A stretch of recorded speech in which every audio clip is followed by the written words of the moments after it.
I tell you I'm writing a story. No. I'm not a very good writer, so. You could do this. If I can write, you can write. Welcome back to Scoop City. I'm the athletic senior NFL insider, Dianna Russini. And I'm Chase Daniel, played 14 years in the NFL. I got some pop in my step or some jump in my step here today. I love Masters Pep Week. in your step. Pep First in of my all, step. you yelled your intro. You yelled your name. I know. I'm sorry for those listening. I did not mean to yell at you. You did. You're excited. But what better way to start the show than getting the phrase wrong? Because it just works. You it's what totally got it wrong. It's what we do here. I love Masters Week. I think sometimes when you just cover one sport, it's probably like how, you talk to baseball players and they want to be football players, and football players, want to be basketball players. Like, I think when you cover football all year round, these other sports just seem so fun, and I'm so pumped to just watch and follow along on the app. It's just I'm dressed for the occasion today. I'm playing another round of golf. Vacation Chase full effect. We It's love awesome. it. Next time you see me, I'll be in Hawaii as well, so that's what good a too. life. When I come back, Whatever. I work 250 days out of the year on TV. I'm allowed to take 2 weeks off. you are. No guilt here. I'm not judging. I will be doing that at some point in May or June, I hope. God knows I need some sun. Be a friend, tell a friend. Make sure you subscribe here on YouTube if you are watching. Thanks for hanging out. Leave some comments. Chase is on vacation, but he'll still react and respond to your comments because he can't help himself and he loves it. I will. Also, make sure you subscribe to our Scoop City newsletter. So basically, we know how busy you are. This is the best newsletter in football. And I'm not just saying that because I'm part of it. I'm saying it because there's so much work that is poured into this newsletter. And it's such an easy read. It's everything you need to know about the NFL. It's a mix of news, stats, and just kind of trends that are happening. I just always find myself getting smarter after I read through them and we're done putting it together. So it's definitely something you want to check out. My newsletter partner, Jacob Robinson, carries a big weight of this, and he does such a good job of finding fun facts. So we're going to talk about that. Like even yesterday's newsletter, I don't know if you saw it, Chase, it was over the past 25 years, the first quarterback drafted has become the best player 40% of the time. Right. So he looked back in 2000, right? Started with Chad Pennington, picked at 18, picked well before the great Tom Brady at number 199. And only 10 times do the first quarterback drafted become the best passer in the class. It's a crapshoot. Like, the draft is a crapshoot. That's 40% what it means. of the time is such a low hit rate. It's so funny. I read that stat to Kevin this morning over breakfast. That's all he said. He goes, bottom line, you don't know. I'm like, I know. Teams don't know. Teams are billion-dollar industries, and they don't know. But that's what's crazy. Like, even you look at last year, first quarterback drafted, Caleb Williams, who had the better season. Jaden Daniels. Bryce Young. CJ Stroud. CJ. Right? First quarterback drafted, Kenny Pickett. Best quarterback that year? Brock Purdy. That was a 2022 class. That class was not good. True. At all. 21, Trevor Lawrence. 20, Joe Burrow. 19, Kyler Murray. All make sense. Those three, yeah. Right? But let's go back to 2018. Baker Mayfield. But who was the better Lamar quarterback? Class, right? Lamar Jackson, Josh Allen. Right? It's really wild when you take a look at it and you see over the last 25 years or so on how it just, you don't know if your team is going to get it right. So it makes me think of Cam Ward. So I figured in today's show, I know we've talked about it a lot, but we have to continue to talk about the top of the draft here because there is so much intrigue around the league. And I can tell you that is a fact because I have teams asking me, what are the Browns doing? What are the Giants doing? Because no one can figure out at this point. It's kind of assumed that Cam Ward is going to go 1 to Tennessee. So I want to talk about that. And if you've not seen it, and I hope you've already read it, but if you haven't, The Beast, written by our NFL draft writer, our national one, Dane Brugler, he does a complete year's worth of work to come together with this draft book of everything you need to know about every player that you're going to see in 2 weeks. So he's I don't know how he join the sleeps, truly, because he's like, ugh. Well, it's lucky unreal. for him, he gets to join Scoop City. He's not sleeping at all right now. We are going to dive into all the quarterbacks, find out what he knows, what he sees, what he's predicting. And I'm always interested in which player is most intriguing to him. Like, we know the names. Yep. Mm-hmm. You study so much of it, but he's spending all his time. Yeah. There's got to be someone out there that I want to learn more about. So I figured Texas A&M Commerce, defensive end. Correct. One of But those give guys. me some detail Yeah. that's gonna pump me up, That's funny. on draft weekend. So we'll have that. And finally, I know I mentioned the Masters, and they had the Champions Dinner with Scotty Scheffler. His choice of food was awesome, spicy chili, and everyone was talking about how hot it was. And it just had me thinking for us. I love to cook, you love to eat. I love Um, to eat. That is I want to correct. talk about what meal we would make and maybe do a little bit more master stuff because I can't help myself. But let's get right to it. Here's what I'm hearing around the league. All right, so I want to start with the top of the draft here and just kind of breeze through these first 3 picks just to give you the latest of what I know, starting with Tennessee, obviously with the number 1 overall pick. And I've been sharing with you on the show that Tennessee has really taken their time. Granted, they've done tons of work, and they made it very apparent after they canceled that Shedeur Sanders workout in Yeah. Colorado last week that they've made up their mind. They wanted to save the time of Shedeur's camp. They wanted to save their own time. Look, we love the kid, but we know who we're going to get married to here. We're not going to Cam waste your Ward. time and lead you on. So, Cam Ward, all signs point to it. I haven't found anyone in football right now that has said to me, oh, be careful. They may be just doing all this to see if New York will come up and make some historic trade to get up there. And I think It's that's not what it worth would it. take.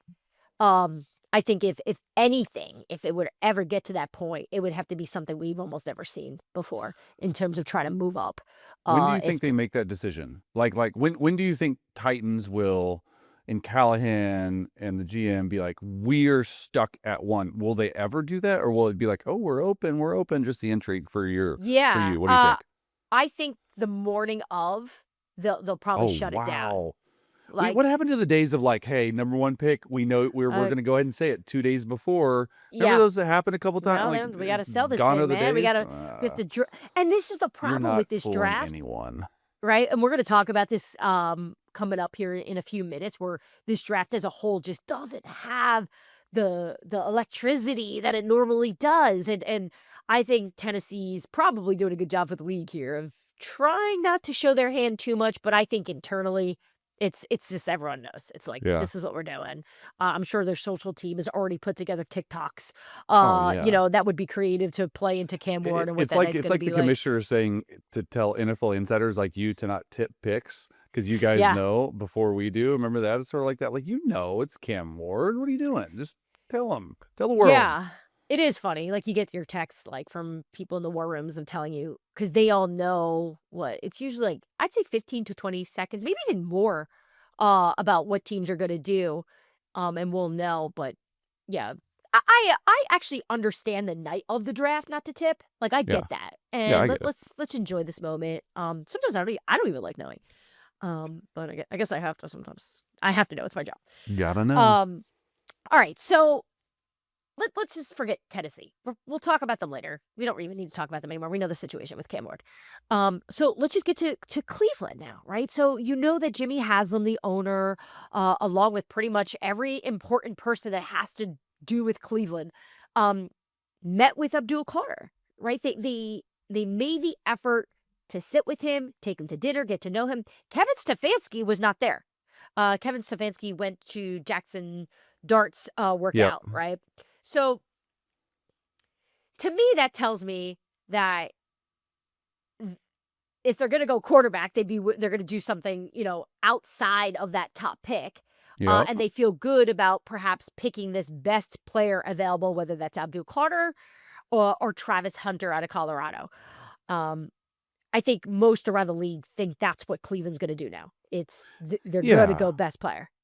You don't need quarterback. You traded for Kenny Pickett. You go get Kirk Cousins. Have Atlanta pay some of the stuff. I mean, this is just me talking, but like, you're talking, go but get it makes two sense. guys. Go get 2 guys that can do that. And then for me, and we're gonna go back and we're gonna talk about this a lot more continually until the draft. It's like with the next quarterbacks available, Shedeur Sanders and Jackson Dart.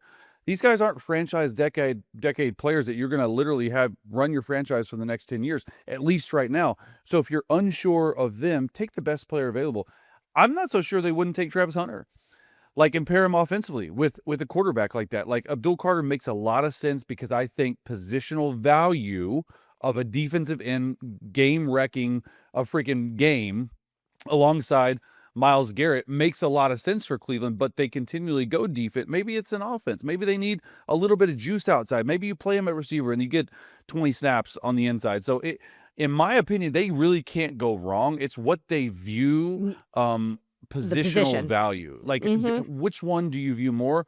Most teams would say D end, but I get why you would go with the Travis Hunter who can play both ways. Yeah, and Travis Hunter too, from the way it was described to me by some general managers around the league who've obviously worked a lot on him and what he's able to do, have shared that he's just a cleaner player than many others.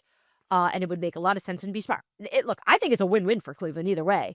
But like you said, it's just going to come down to what they value and what they think that they need. Um, so that brings us to the New York Giants. Chase, I get asked by more people in football about the New York Giants than anything else right now because they're a bit of a wild card of what are they going to do, right? So Yeah. let's take one argument to this, right? You're Brian Dable, you're Joe Shane. You got to make the playoffs this year to keep your job. Are you willing to hang your hat on the ability of Russell Wilson and Jameis Winston and redshirt a quarterback or perhaps get a best player available quarterback situation? Those are actually probably two different scenarios, but let's just Yeah. say best player available. Um, is that the best? Are you willing to take that gamble on putting your future on the back of Russell Wilson? On the I back of just Jameis Winston? yeah. I think that they're telling the world that they think that Russell Wilson and Jameis Winston are better than QB 2, 3, or 4 right now. And number 3, it's a tough pick in this draft. Like you're gonna get either Travis Hunter or Abdul Carter. That's who I probably think you should take. If there's a quarterback that you had in the first round graded that high that's around the 20s or the 25s, trade back up. So you're not just married to him. But I just don't know if they can take if that quarterback is going to be good enough early enough to make a playoff run, because that's what Brian Daboll and Joe Shane need. They need somebody, and maybe that's somebody Russell Wilson. Maybe they feel more comfortable with Russell Wilson than a Jackson Dart or Shedeur Sanders. And if that's the case, we'll be able to tell. That's telling you a lot. They'd rather take a Russell Wilson and be like, hey, we can get the most out of you. We only had so many wins. Russell sort of fizzled down the stretch. Do I think Russ can do some good things in Daboll's offense? Yeah. But I do think that if they do draft a quarterback, he has to play. I don't think there's like, oh, we're going to play Russell 6 games out of the year. You're Yes, starting the rookie from the it's start, and you're hoping immediately. you can have hope.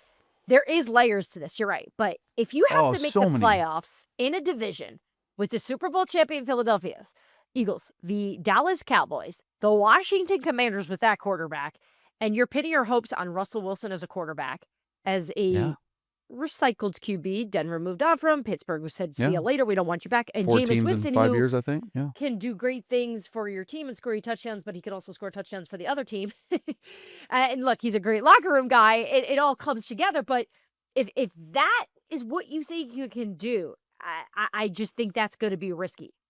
Yet on the other side of it, to your point, you don't want to take a quarterback and redshirt him and have him sit. That doesn't make sense. Brian DeWill has no investment in that. How's that going to No. help him? Well, and that's what I've said all along is I do think if they are going to draft a quarterback, he has to start right away. And he has to show hope. Maybe it's 7 to 8 wins with a rookie. Then that saves Brian Daboll's job, or that saved Joe Shane's job. They're just in a peculiar situation because there's really no right way to go There about this isn't. that are going to get them out of where they're at to where they want to be because of the division they're in, because the NFC in general is getting better. It's almost like they would have been better just to start over from scratch, but they're not. They're giving him another year. And that's another thing too. Say you draft Shedeur, maybe not at 3. Say if Shedeur slides at 15, you trade back up or whatever it is. If Shedeur goes and plays behind that offensive line and plays with not a great team and gets some psychological damage done to him, he's the quarterback of the future for the Giants. What about the next head coach and next GM that comes in? They're going to have to deal with that. Now, it happens a lot, but a new head coach, a new offensive play caller, a new regime for a second year, which would be going into quarterback, that's a lot for a rookie quarterback to deal with.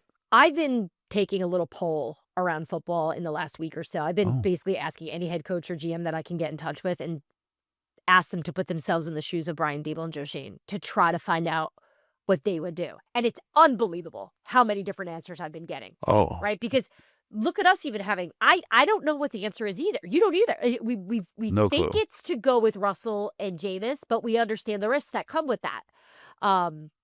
Get best player available, get a Travis Hunter, make him a receiver, right? Pair him up with Malik Neighbors. I get it. Do you go Abdul Carter? And it's a Giants team a la, what was that, 2007, right? Michael Strahan. Yeah. You build a team like that again. They've done that before. They need offense, Diana. They need offense. If the I know. Browns take Travis Hunter, the Giants, I mean, no one's going to want to trade up, but I would trade back. I would trade back. Like taking Abdul Carter does not get you any closer to the goal that you need, and that's to win 9 to 10 games without getting fired. Yeah. I think this is why I can't get enough of this conversation, because we just don't know. We do. Yeah. It goes back to how we started the show with these quarterbacks when we talked They about don't Cam know. Ward. The team doesn't know. They have no idea what they're going to do. You think they do, but then all of a sudden stuff changes on draft night. And I just want to. I want Hard Knocks in on draft night for them, just showing the owner's reaction. The last place the Giants are going to be is allowing the Hard Knocks in on their How draft. Funny would but that you're be, right. Though? You are so right. If there is a war room in football that I'd love to see, full 24 hours, all mics hot, it's 100% the New York Giants. Because all mics hot. I have no idea what they're going to do, and I don't think anyone in football does. I think, no. And I wonder if they do. Like, I want to see how they talk. There's no way they know right now. Because there's too many factors, right? There's too much at play. It is stressful. I'm stressed for them. And Me too. I have no skin in the game here. So when we talk about these three teams, and we're obviously challenged with trying to figure out what the best situation is, because I think bottom line, what we're trying to also point out is what we've been saying. And I don't think this is a new thought or idea of people that have been following along on the show, but also been listening to others talk about this upcoming draft. It's not filled with a lot of headliners. We don't have blockbuster players that we are going to discuss, and teams are going to be trading up to try to get to. So the topic of draft trades to me is so interesting, because I love to see who maneuvers. The Texans always do this, where they make a lot of moves over those days, and Eagles. They get creative. It is supply and demand. Where's the cutoff a team sees for a level of player? Yet the Eagles Howie is always working phones, trying to move up, move down. And every team has a different trade chart. And some will literally want the trade to match up to the penny. Some are a little looser about it. Yeah. Everyone wants to win the trade too. Everyone wants to win it instead of make the team better. You're misspeaking. The great teams don't care. The bad teams worry about winning the trade. Said that is what I've learned over the years. Howie's always wins a trade. Howie's got good PR out there. Yes, he does. So, we talk about players involving first-round picks since 2020, right? Just taking a look at this, right? Bryce Young, we know Rodgers to the Jets, Sean Payton to Denver, Bradley Chubb to Miami, A.J. Brown to Philly. That was a huge one. I remember that was breaking big. That story. I was nervous. I was at ESPN at the time, and my hand was shaking because I just knew what that meant for Tennessee, and I knew what it meant for Philly, and it was such a slam dunk for them. And obviously, look at them now, went to Super Bowl champs, thanks in a larger part because of AJ Brown. Russell to Denver, Carson Wentz to Indy, Stafford to the Rams. That was a big one. Diggs to Buffalo. Like there have been a lot of really juicy first round trades up involving players and picks. Tyreek Hill to Miami. Remember that one? Oh man. Do you remember everyone saying that Kansas the Chiefs City aren't gonna win? They don't have a deep threat. Yeah, they won the next year. I remember being on set with Teddy Bruschi. I love that guy. He's so good. He's so smart, and he was crushing me. He's like, you don't understand what he does to Mahomes. He gives him so much opportunity. Yeah. Everyone probably said that. Yeah. Patrick figured it out. Yes, so look, I don't think this is just based on talking to teams over the last week or so. I I'm not predicting a lot of movement up at all. You Yeah. know, I'm seeing more of Well, anything, everyone's trying to get out. and I mean, we've talked about it on the show. People have talked about it. This draft class just in general. We've talked a lot about the quarterback class not being super great this year, right? Super top heavy. I think you see more in the middle round picks. But overall in general, this draft class, there's not, like you were saying, there's not a lot of headliners. And let me take you inside the team. If you're a team and you're drafting 3, 4, 5, 6, 7, 8, you think you want to draft a guy, you might reach on a draft grade, but what about the people and then you're like, okay, let me trade back. But then the people trading up at 20 through 32, they're like, actually, why would I give up a ton of draft picks in the future to move up to someone that we're not sure is going to be a starter? That's the problem with this draft class. And I don't know if you're going to see a ton of trades in the first round like that, where you got to give up a lot of value, a lot of equity in these draft picks to move up to that spot in the early, like, 8, 9, 10, 11, 12 range. So I think that's what teams are dealing with. They probably think they can get the same player at 25 as they can at 8, because this draft class in Correct. general is not great. 4, 5, 6, 7, you can get the same player at 20. I think a lot of GMs are looking at this and feeling that way. So we'll see how this comes together. And this isn't a knock on this group. It's just, it's okay to just say this isn't the strongest class. This is just the reality of what we're talking about. All right, quickly. So last show, we talked about how OTAs, at least phase 1 for these first-time head coaches with these new teams, has gone down this week. And so you're seeing these coaches speak to the team for the first time on social media. So Yeah. the New England Patriots captured Mike Vrabel addressing his team for the first time. Let's take a listen to his messaging to his new team. Respect the team, okay? Respect the football team and the people that are here, okay? The second one is, okay, I'd like you to have, when we're in a meeting, okay, I know what the style may be. Just pull your hood down in a meeting. That's all I ask, okay? I just ask that when we're in a meeting, okay, that we just pull our hoods down and we go from there. Be on time, okay? We just talked about time. Be on time.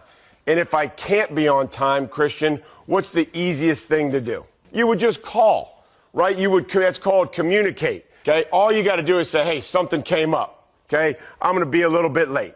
Now, after about 4 or 5 times, that starts wearing off, okay? This is just a once in a while. All it is a respect thing, okay? And what my goal was, that I told everybody in the building, and I told Mr. Kraft, I told the coaches, it was to build a program that you guys and the coaches and the staff wanted to be a part of, that they wanted to protect. When you care about something, do you protect it? Yep. And that you were proud of it.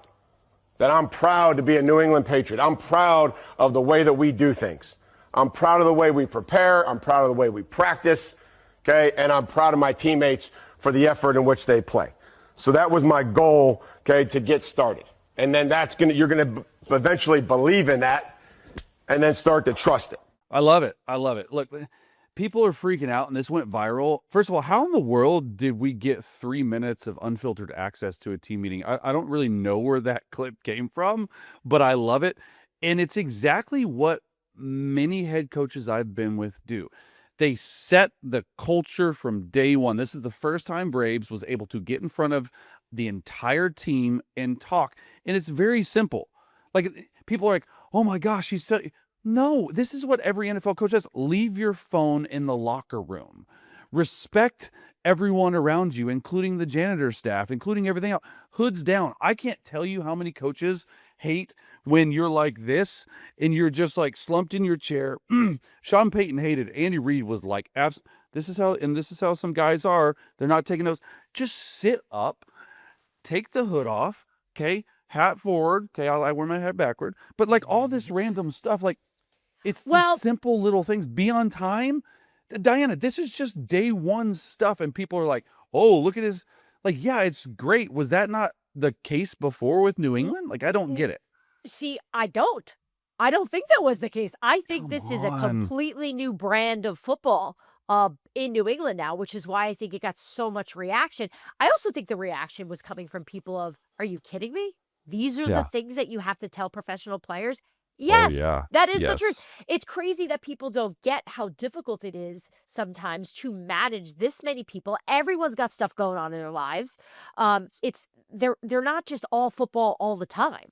So there definitely needs to be boundaries set. And I've spoken to tons of head coaches before they do this first team meeting. Oh, yeah. And there's some coaches, who are newer at it, and they're nervous about it. They're getting their thoughts. They're talking to their former coaches that they've learned from, and trying to come up with a message that's original to them. That's going to set a standard of what they're looking for. For you as a player, when you you obviously have heard Andy do it, you've heard Sean do it. What's it like sitting there? It's the first day team meeting, and you're hearing your coach for the first time. Like, what's kind of going through the mind of So the players? I've been lucky enough to be a part of 4 of these. Like when I'm actually talking, like, hire a new coach, you come in, it's a new regime. Andy Reid 2013. Andy Reid maybe said 5 minutes worth of stuff. It was like, look, here's how we're gonna do things. It was very, very serious. It was like, duh, duh, duh, duh, duh. And we're like, okay, because we went they went 2-14 in 2012, I believe the Chiefs did. So you're like, okay, so you do that. And then I was a part of the Philadelphia Eagles when Doug Peterson went from the Chiefs. And I tell you what, it was identical to what Yeah. Andy Reid said in 2013. Guess what? I was a part of this again in Matt Nagy's scheme, who was with Andy Reid. It was the it's the exact same. same thing. And it was like to a T, because I write notes. Like, my notebooks, I've seen your notes. amazing. And I went back and checked my 2013 notes when Matt Nagy did in 2018, identical. And then I was a part of it with Brandon Staley. There's definitely a nervous energy for these head coaches, and sometimes the worst thing to do is get up there and just talk, talk, talk, talk, talk, talk. Like, it's short, sweet. This is your first time. First impressions are a lot. The biggest thing with these coaches and what we notice as players is you got to get up and own the room. Like, you got to take full accountability. You got to take full credit. We can see right through you if you're not yourself, or if you're scared. You're like, how are you scared? It's just 53 of the guys that you're supposed to lead. So the best ones I've been a part of, and I've been a part of mostly good ones, they just get up there, they own the room, they could care less what you think. This is my way, this is how we're doing it. Yes, you're going to have some input, but yeah, you do have to manage 53, really 90 in the offseason, 90 NFL players. Yeah. And I thought Mike Vrabel's he's done this before, right? I didn't sense nerves or No, he was really l- chill. You could tell he was cool. Like, he it was was like, cool for him. this is how we're gonna do this, and Yeah. you're gonna respect this. And I can tell if I'm a New England Patriot, I am not showing up late. Like I that. will say the funny thing about, like, the cell phones, because he's like, don't cough. I've been in the league 27. That happens all the time. So what is it? The phone rings. You go, A cell phone to, will like, go cover it? off, and if the cell phone goes off and all the receivers sit together, the cell phone goes off, they'll, like, silence it, but all the receivers go, so everyone just, like, looks like, what is this coughing attack to look not at- hear the phone? And you can hear the phone. It's stupid. Don't do it. That's funny. Looks like your phone admit just it, went just off. say- All right, right. before we go, what are you Yep. hearing? We can't do a show without talking about Aaron Rodgers. What do you? Yeah. Is that Aaron Rodgers right there? Oh, What are you doubt it. hearing about Aaron Look, Rodgers? I don't have anything firm for you to give you an update. He could be a Steeler by the time this is released. He could be a Steeler by the time training camp starts. I don't even have a timeline at this point. I talked to some people in Pittsburgh who just tell me it's a matter of time. I've spoken to other people in Pittsburgh who were like, we have no idea. His name is not even being said around the building yet because Really? we're just waiting. What So about the Vikings? the Vikings are letting the world know that they're done with him. That it's going to be all J.J. McCarthy. They seem like they want this to be very purposed at this point to let Mhm. everyone know that they're shutting the door on this. Let's see, though, right? Like, let's just see what happens if, OTAs go through and training camp and if Aaron's still available. I think it's a long shot, but I just want to know what's going through Aaron's head at this point. Retirement. That's what I was going to ask. Is retirement a thing? Yeah. It was a thing 5 years ago. Wow. It's always a thing. Yeah. I just think for him, he probably wants a certain setup in a certain situation, and I'm not sure if that's Pittsburgh yet. I Yeah. don't know. So We will see. We'll stay on top of it. Anything new, we will add. I'll even throw it in the comments if I have something new to update. No, you won't. But You but you but you have way I less time than I do. I messaged the other day. It was misspelling, but I wrote in the comments. I was excited. I read through them. You didn't Uh, respond to the comment. You commented on our own video. You're supposed to respond, no one asked me any questions. reply. Ask me a Whatever. question. All right, coming up on Scoop City, we are going to have Dane Brugler join the show to talk all things draft coming up. The Beast. If you have not checked it out, go over to The Athletic right now before Dane joins the show. Rip through it real quick. And Dane is also going to break it down with us and really pinpoint to us what we need to know about this upcoming draft class. We'll be right back. All right, joining Scoop City now, Dane Brugler, our national NFL draft expert, specialist, writer, reporter, basically everything. If you haven't checked out The Beast, make sure you do it. It's the most comprehensive draft guide in the industry. Everybody reads this thing. And I'm not even exaggerating, Dane, because I talk to so many people in football and they all check it out. Coaches, GMs, owners, agents, players, other people in the media. So first, just congratulations for getting to a point where you don't have to worry about it anymore, baby. It went to print. It's done. What was that like the morning it came out when it's officially over for you? Yeah, it's definitely a feeling of relief, but it is also a feeling of, okay, because there are some years where you hit send and your phone's blowing up and it's like, okay, are these going to be good texts? Or sometimes some agents aren't too happy about this or that.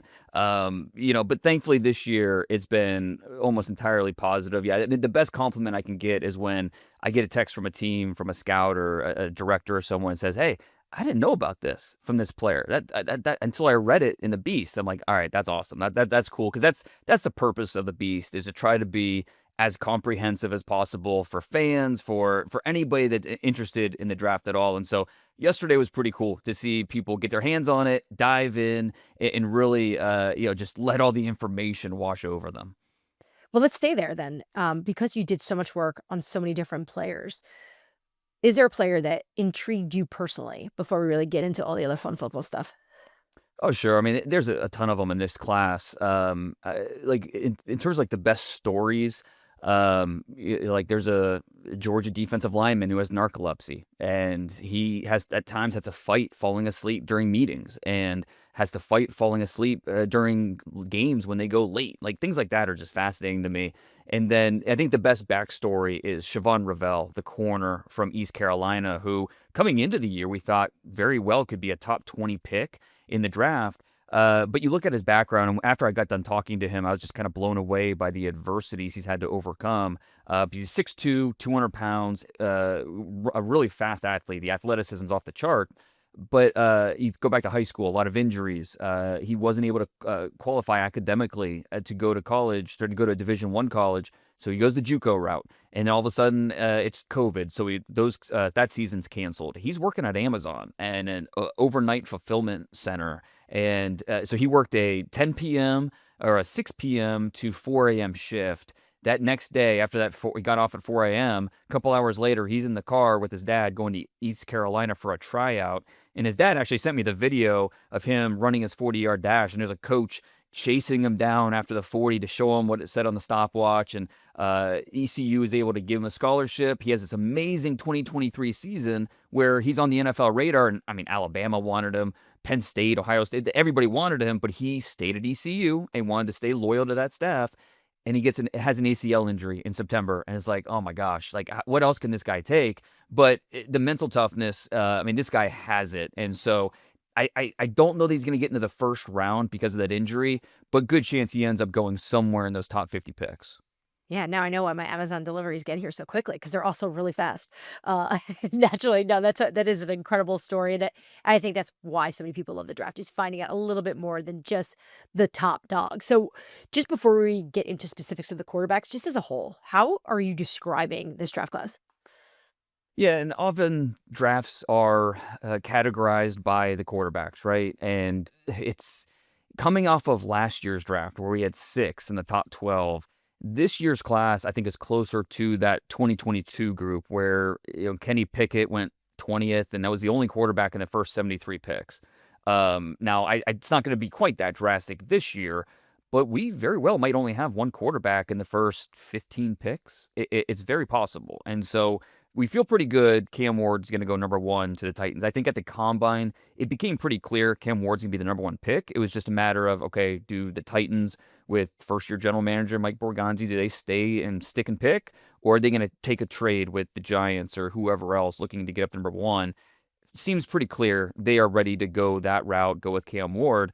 But the Browns at 2, Giants at 3, both these teams need a quarterback, theoretically, but is there one worth taking in the top 3? And Shedeur Sanders, there's plenty of Jackson Dart love, and then even looking at the Saints at number 9, they're possibly in the quarterback market, but all signs are kind of pointing to none of those teams drafting a quarterback, at least where we are now, 2 weeks out. You know better than anybody, so much can change in a day, let alone 2 weeks. So, okay, the Steelers in the 20s or maybe the Giants or Browns trading up from the early second round into that late first to get them. So the quarterbacks are always kind of the driving force of the draft.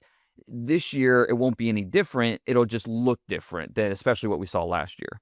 Well, that's what it is. I think we're all just thinking about how electric last year was and so many talented quarterbacks. And it makes you just wonder in this group, outside Cam Ward, who could realistically start day 1 just based on your collection of information and the conversations that you've had throughout the NFL outside of Cam Ward? Who do you think could get the ball week 1 if they get drafted? I mean, I think Shedeur could do it. I think the big question with Shedeur is just what's his ceiling? I think he has what it takes to be a starter in this league, but the physical traits are average. He likes to drift in the pocket. You don't like that he played in the Big 12, which doesn't play a lot of defense. But then you throw on his 3 toughest opponents, Kansas State, Nebraska, BYU, and all 3 were rough games for Shedeur. And it's like, okay, I wish I felt better about the ceiling that he brings. And so that's kind of the question. If for teams looking for someone that can start pretty quickly, I think Tyler Shuck from Louisville is that guy. And there's a lot of love around the league for Tyler Shuck and what he can be at the next level. He's a unique player because he's a 7th-year senior, will be a 26-year-old rookie, and that's not ideal. I think people are going to bring up Brandon Weeden and, those types of guys. But, he was injured a lot. And so the medicals play a factor in his evaluation as well. But 6'4", 230 pounds, really twitchy arm, a power arm, and he's a good athlete. So he moves around well. So a lot of things point to him being the type of traits and tools that teams like to gamble on. Just the age and just the medical factors will kind of mess things up a little bit with just how early he is drafted. But I mean, he's going to go probably somewhere in the top 50. It's just a matter of does he sneak into the first round? The Browns at 33, the Seahawks at with one of those 2 second rounders they have. It's really interesting. Is there a quarterback that's picked up steam in the last week or 2 that you're like, oh, okay, I didn't see this one coming, but here he is? Well, when I reported last weekend that Jalen Milroe got a combine invite, that caught me off guard a little bit because I like Jalen Milroe, but more as a top 60, top 75 guy. But I mean, I confirmed it with a source in the NFL. I confirmed it with Jalen's representation, and they both confirmed it for me. So it's like, okay, there's obviously he got an invite, and I was told he accepted. So. Usually, we've seen Malik Willis. He was at the draft and fell a little bit. Matt Corral, same thing. Will Levis was at the draft. With Milroe, he's not really expected to be a top 20 pick. And so, it'll be interesting to see how early that he will go. Because you watch a Wisconsin tape, you watch a Georgia tape, you see the tools. You see how exciting he is as an athlete, as a guy with an arm that can test any inch on the field. And he's a really explosive player. But consistency from the pocket is just, he's not there yet. And you watch Oklahoma tape, the Michigan tape, you see how just raw he is with his feel in the pocket, some of the tools, and just the lack of consistency. So where does a team feel comfortable rolling the dice on a guy like that who it's going to take time? He's not going to be ready to play from day 1. And, the Raiders have done a lot of work on him. The Browns have done a lot of work on him, which is interesting because Tommy Reese is now in Cleveland, who was his offensive coordinator in Alabama last year or 2023. So, it's a lot of trying to connect the dots and figure out where these guys are headed. I know, it's funny how much we actually rely on that. It's not that hard. Like, people think you have all this intel. It's like, actually, no. We just looked at the roster, the coaching staff, and boom, there you go. You have some answers because it's definitely helpful and beneficial, as much intel as an organization feels like they can get to just have some confidence leading into the big night, and Travis Hunter's been described to me by a lot of GMs in football right now as just the cleanest player in the draft. And obviously there's been so much debate about, which side of the ball and which position he would play, but just from your knowledge of the player and also this league, I'll flip it on you. Which coach, which organization do you think could probably get the most out of Travis based on the teams that are going to probably pick at the top here? Where would you like to see him go? Yeah, and it's interesting the differing opinions throughout the league about how to best maximize this type of talent. I think there's a certain group of teams that think, hey, he should be a full-time corner because we think the ceiling is highest there. He could be a top 3 corner in this league. That's how teams view Travis Hunter. And then also it's easier theoretically to have a full-time corner, and then you mix in 25-ish plays a game, give him 8 to 10 touches on offense, and really try to maximize that. But there's other teams, and I think the Browns are one of them, who they just need offense so badly that it's like we're going to make him a full-time offensive player because we know how he can impact the scoreboard, how explosive he is. The ball instincts are tremendous. So it's a little tricky, and we've never really seen a player like this. Champ Bailey was a little bit of a two-way player, Charles Woodson back in the day, but really not to this level where teams are fully bought in that, hey, he can play both ways. How we manage it, and not just on game day, but during the week in meetings and practice time, how we just disperse this workload on this player is really it's kind of the wild card that every team looks at it a little bit differently. But I think you're absolutely right. Teams and the way they talk about him as an athlete, as a football player, and then also his mental commitment, because it's not just that he's a good athlete to play both ways, but the mental grind to understand what to do. You have to know both playbooks. You have to know the routes to run, the cadence. You have to, on defense, you have to understand what coverages you're playing, the communication. So it's not easy to do that, and it only get tougher in the NFL. But if anyone could do it, teams believe it's Travis Hunter. Chase and I have had a really long conversation today about what the Giants should do because we do not know. Like we go back, we actually change our opinion probably by the minute, because we look at their situation, we look at their roster with Jameis Winston and Russell Wilson, and Chase and I both agree like that is a tough duo to attach yourself to in order to make the playoffs, knowing your job is on the line. But at the same time, are you going to be able to get a quarterback that you think is going to be ready? And I do think there was a time where the Giants were in on Shedeur Sanders. I think they really had positive analysis of him, but And they did more work than anybody, right, on Shedeur? I felt like Joe Shane lived in Colorado at some exactly. point. Every video I saw of Joe was in Colorado. Yet here we are a few weeks out, and I just don't feel as strongly. And again, it can change. It just doesn't feel like that. How do you see the Giants in terms of what they should be doing here, knowing the players that are going to be available to them at this point? Yeah, it's a tough spot, and I feel for Joe a little bit, just because last year with the the 5th pick or 6th pick, they wanted to trade up and they tried to go get a Drake May or Jaden Dane, one of those guys, and obviously you don't blame those top 3 teams for not budging. And then this year they were even worse, but not worse enough to get one of those get that first pick. So you're in a position where so much will depend on your relationship with ownership and just managing expectations. And I think that you have to communicate with ownership that, listen, we don't love our quarterback options this offseason. It's not just about just go out and draft the best guy that's available at our pick. It's not quite that simple. Let's add Jameis Winston. Let's add Russell Wilson. And then we'll go with best player available, which might be Abdul Carter, even though pass rush isn't necessarily a glaring need. What they did with Burns last year, Kayvon Thibodeau's still there.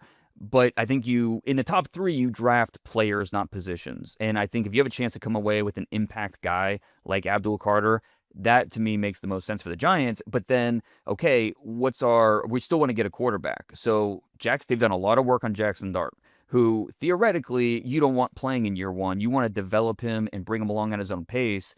That's the player I'm looking at for the Giants. So they go Abdul Carter 3, and then whether they trade up in the late 1st round or stay put in that early 3rd and hope Dart falls to them, to me, that makes the most sense of trying to maneuver through a not so ideal situation of trying to figure out the quarterback position. Yeah, it's definitely not crystal clear for them, and I think they're still discussing it, of trying to No figure out doubt. what it is that they want to do here. But obviously, if they get Abdul Carter, it does make you think of the Super Bowl years, at least, Hmm. with the way that Giants defense looked. That's the only, I think, silver lining in that. And They either just way, saw they're the getting Eagles win a Super Bowl with a correct. lot of They pass rush, they and muscle up in that yeah. position, and it works. Unfortunately, they got to play that Eagles team, so uh, then they need a lot of help on offense still. So, all right, my final question for you, my buddy Chase can't be here, but he obviously is a Mizzou alum. So, how are you grading Luther Burden's stock right now? The Beast projects him as your WR3, but is he closer to the player we saw in 2023 or the one we had a subpar 2024?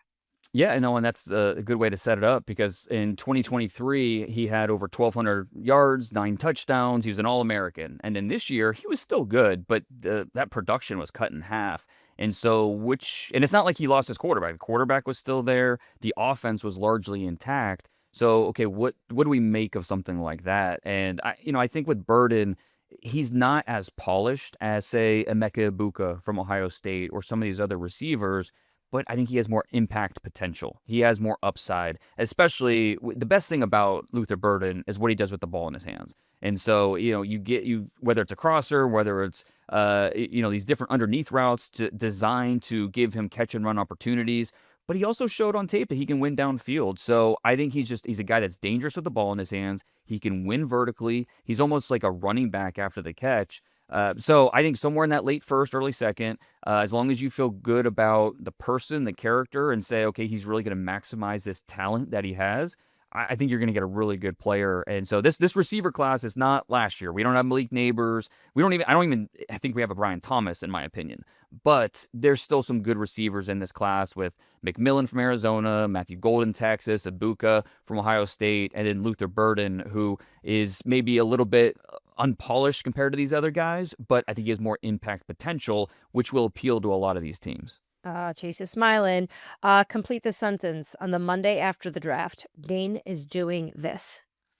Taking a deep breath and hoping people don't beat up my 20s, 26 early mock draft too much. You put that out the Monday after the draft? That's right. It is. Oh. It's more of a watch list. Like, here are 32 guys. Like, Yeah, look, yeah. but hey, it's one of the most viewed things I do all year. So I'm I going to keep believe doing it. it because people can't get enough of this. And Yes, that's awesome. you to the Yes. lunatics out there. We love you because if it wasn't for you, Dana, I would not have jobs. Exactly. Dane, thank you so much.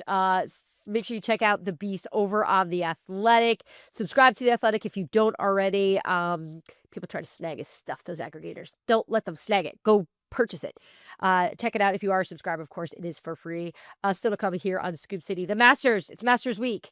I take lots of naps. Chase goes out and pretends he's playing the Masters. He's not a very good golfer, but he tries. When we come back, we're going to talk about what our ideal champions dinner would be. What would yours be? What would be your dream meal if you could give us anything? What would it be? So I'm walking the Masters, so it's got to be clean. It's got to be easy, right? So I guess I don't know, maybe a burger, like a good burger. You'd give a burger? Yeah, like That's not bad. That's actually classic. Well, and I'm who thinking of- doesn't like a burger? I'm thinking of a handheld, but it's not too messy. Oh, no. It's the champions dinner, so you sit. You Oh, get the to sit champ. and Oh, eat okay. Oh, right, well, right then before the Masters start. well, That's, like, fancy. then it's got to be a ribeye. Then it's got to be, Oh, I like it. give me That's a medium good rare. one. Yeah. Dane, we have to have dinner together. Medium Yes. rare steaks. Let's go. All right, we'll be right back. All right, back here on Scoop City. Let's wrap this up with some Masters excitement. I know this is a football show, but we're little golf dorks, and I know you've actually been to the Masters before, which is Yes. tell me about this.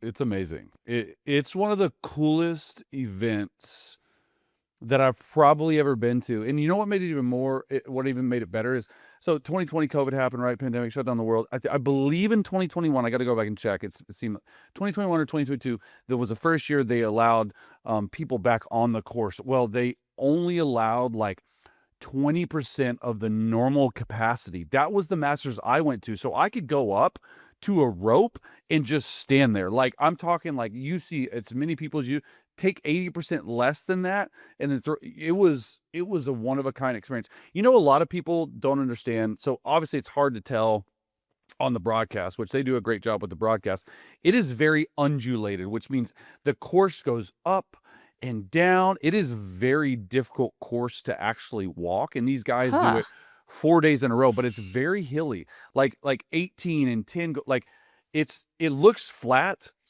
on TV, but it's not. And it's cool because there's different like little areas. Amen's corner you can go and set up, and you can see like 3 different tee shots and an approach shot. So you just find these little places on the golf course, and then you find the food carts, because that's the biggest thing for me is the food carts. And then you find the apparel. You go and you shop. I spent at least $2,500, $3,000, and you send it all back, because it wasn't for me. It's like if you get into the Masters, You have wanna parents and dads and kids and all this stuff, and they're like, give me this and give me that and give me that.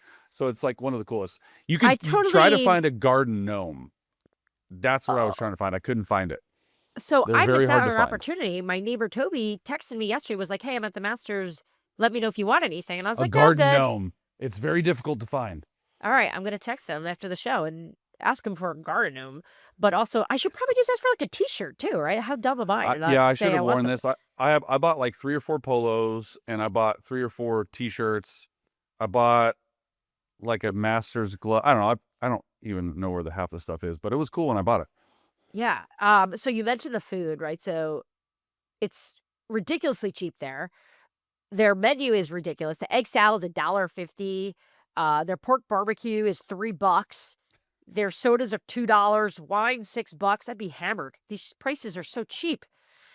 Blueberry muffin $2. So if I give you $10, Yeah. I'm Oh, I'm, I'm that's spending a difficult. lot of money here. $10 for Actually, you, it's bud. not difficult. What would you get? Yeah. So Georgia Peach ice cream sandwich, 1,000%. That's the Oh, one I'm starting with. That is the hardest thing. They sell out quite a bit. That's Georgia peach ice cream. $3. Sounds Okay. I'm delicious. also getting an egg salad and a pimento cheese, because I think the egg salad sandwich is better, even though the pimento cheese, no crust, that's what they're known for. So that's $6. So I got $4. The savory tomato pie is new this year. So it's a very limited edition. So I'm going to go that. That's $3. I have $1 left. Can I get anything for $1? No, Give a tip. but I'll give a tip. There you go. That's what I got. I got $9. So egg All salad, right. pimento cheese, the savory tomato pie looks amazing, and then Georgia Peach ice cream for sure. Yeah, I think I'm gonna copy the Georgia peach ice cream sandwich. That It's sounds so good. delicious. So that's 3. I am not an egg salad person. I'm not a pimento cheese person. I think You I'd go have to get a pork pimento cheese when you go barbecue. there. Really? Pork barbecue? What? What is that? I mean, it's not like I ordered a No. peanut butter jelly. Sounds good too, though. Or apple slices. I would so get that. The cake and apple Okay, slices so with the peanut butter. you're at $6 right now. You have 4 left after your $4. pork barbecue. Okay. The I breakfast sandwich would is pretty good too. Not gonna lie. I would probably ask for $2 more and get a white wine. Have some fun out there. You I can really have wanna go. $1 of mine, so you only need $1. Aw, that's so sweet. Yeah. So together we were able to make this work. So Scotty Scheffler had his champions dinner. He did tortilla soup and a Texas style chili. Which tell me about that. I mean, you probably know Yeah, everything about it's that. just heavy beans, heavy meat, heavy just like lots Oh, of gut delicious. bomb stuff. That's Yeah. gut bomb. I've never heard that before. You ever heard of gut bomb? Um, Yeah, that's gut bomb no. for sure. But I saw some of the golfers were saying how spicy it was. Like Yeah. their mouths were on fire, which not sure if you want to experience that before you have to go play some golf, but I want to go play the Masters, so I want to play Augusta. It's impossible. It'll probably never happen. I've had a couple teammates like Drew Brees and Alex Smith have gotten a chance to play it. They wow. said it's amazing. I'm You know, sure. did you know that it's like, I don't know the exact number. It's not super expensive to join, To I've heard that to as well. be a member. It's just impossible to join. But I'm pretty sure like the initiation fee is like 20 grand or like something Compare like crazy. yeah, but Comparatively speaking, it's very, very, very, correct. very Like little. if you're not in the golf world and you hear 20K to join, you're like, that's a lot. But Oh, compared there's some to clubs in here in San Diego or in 250,000 to join. I'm like, I'm not easy, doing that. easy, Like it's Palm ridiculous. Springs, we just are at. There's like clubs that are like 500. I'm like, what am I giving you 500 grand for? So I can shoot 100 on your golf course? No, I know, no way. And we know Chase is not going to overspend on no anything. shot, no No shot. shot. So if you were going to make a meal, if you had to pick the meal, So let's say you won it last year and you get to come up with what's on the menu for the champions dinner. Yep. I feel there's so many directions you can go, and it must be like hard to figure out what it is. I'm but going what- Tex-Mex. I'm going Tex-Mex. Okay. From Texas. Love that. I'm going to go with it's called a Mambo Taxi from Mi Casina. It's like a frozen slushy margarita that'll put you on your butt. Couple of those. Oh, feeling sounds good. amazing. Yep. And then I don't know what the appetizer. My main course Appetizer. would be some type of chicken fajitas with like a poblano cream sauce with like homemade flour tortillas. The appetizer, I don't know, dessert, some type of cobbler down south, maybe a peach cobbler with vanilla bean I feel like homemade you've thought ice of this. cream, a little caramel sauce on top. The appetizer, some type of raw fish, maybe like a seafood bar, maybe like those Have like you seafood had towers. breakfast? You sound I'm hungry. hungry. I am hungry. But you know those seafood towers you get at those steakhouses where The they have like best. claws and like that's probably where I would go. The first time I ever had dinner with Sean Payton, he ordered that seafood tower. Oh It yeah, was at it's the the combine. best. That's the best. Yeah. And I was so nervous, and I was there with a few reporters because I'd never met him before. And he looks at me, he goes, you don't talk a lot, huh? Which, I mean, You talk a lot. talk about a bad read by him. And so I said, no, that's not it. I'm just allergic to seafood. And he's like, Oh, what a What? loss, Sean! I'm What like, a loss. I'm like, just kidding. But his whole face was like, oh. I was just that's playing. a good one. You got And then me ever too. since then, like we always hit it off because he always laughed about that. He's like, remember when you told me you were allergic to seafood? So for me, okay, I'm gonna go appetizers, probably an antipasto, which you call charcuterie. Surprise, right? surprise. So Charcuterie. just like just a big, like just pass around with I like good it. breads, olive oil. For my main course, I would do linguine and clams. So like a garlic wine sauce over like a spaghetti, with a Is little that bit good? of Parmesan cheese. And so I will make it. I've for never you. had it. I promise I will make it. It is amazing. We eat it all the time. For dinner, I would have Friendlies ship the Reese's Pieces sundaes in as the dessert because everyone loves a Reese's Pieces sundae. Even this Friendlies, man. I love it. I had it the other day. I'm gonna be 500 pounds if I don't stop. I hope the one by me goes out of business too because I am keeping that roof on that store. What do you do? Um, Serve like a white stick- wine with the linguine and clams? Oh yeah, do a little white wine. Oh yeah, you're right. Good cocktail.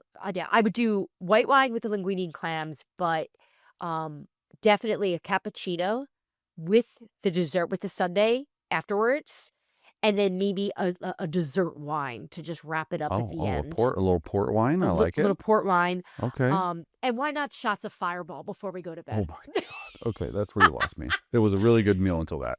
Right? But isn't that right there is me in a nutshell. So I'm never going to win Masters. That menu will never appear anywhere. Although the first golfer that has any of those, biggest fan over here. If that ever becomes a thing. So so much fun. I can't wait to watch. Can't wait to take naps and just have it on in my house. We have all the TVs on in the house with it just playing all weekend long. It's great.